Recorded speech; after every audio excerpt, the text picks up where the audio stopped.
गौतम बुद्ध, जिन्हें भगवान बुद्ध या सिद्धार्थ गौतम भी कहा जाता है, विश्व के महानतम संतों और विचारकों में से एक माने जाते हैं। उन्होंने अपने जीवन के अनुभवों से यह सिखाया कि दुख, लालच और मोह से मुक्त होकर ही सच्चा सुख पाया जा सकता है। उनकी शिक्षाएं आज भी लोगों को शांति और करुणा का मार्ग दिखाती है। प्रारंभिक जीवन। गौतम बुद्ध का जन्म लगभग 2500 वर्ष पूर्व लुम्बिनी, वर्तमान नेपाल, में हुआ था।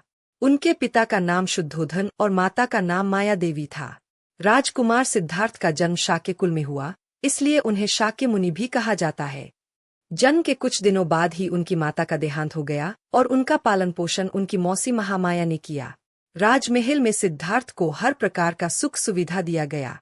राजा शुद्धोधन ने यह सुनिश्चित करने की कोशिश की कि उनका बेटा किसी भी प्रकार का दुख न देखे।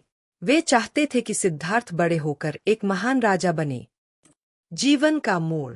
युवा होने पर सिद्धार्थ का विवाह यशोधरा नामक राजकुमारी से हुआ और उनके पुत्र राहुल का जन्म हुआ। लेकिन सिद्धार्थ का हृदय सांसारिक सुखों से संतुष्ट नहीं था। एक दिन वे रथ पर निकले तो उन्होंने 4 दृश्य देखे।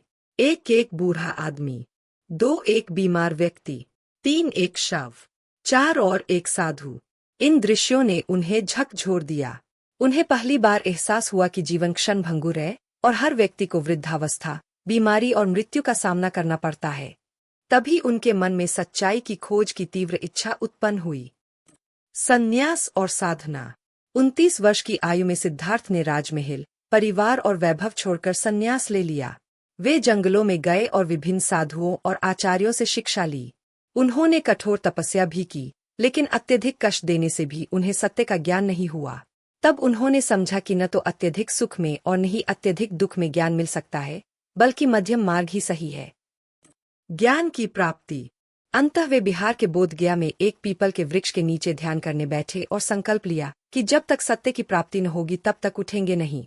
कई दिनों तक गहन ध्यान करने के बाद उन्हें ज्ञान प्राप्त हुआ। वे बुद्ध कहलाए, जिसका अर्थ है जागृत व्यक्ति। उपदेश।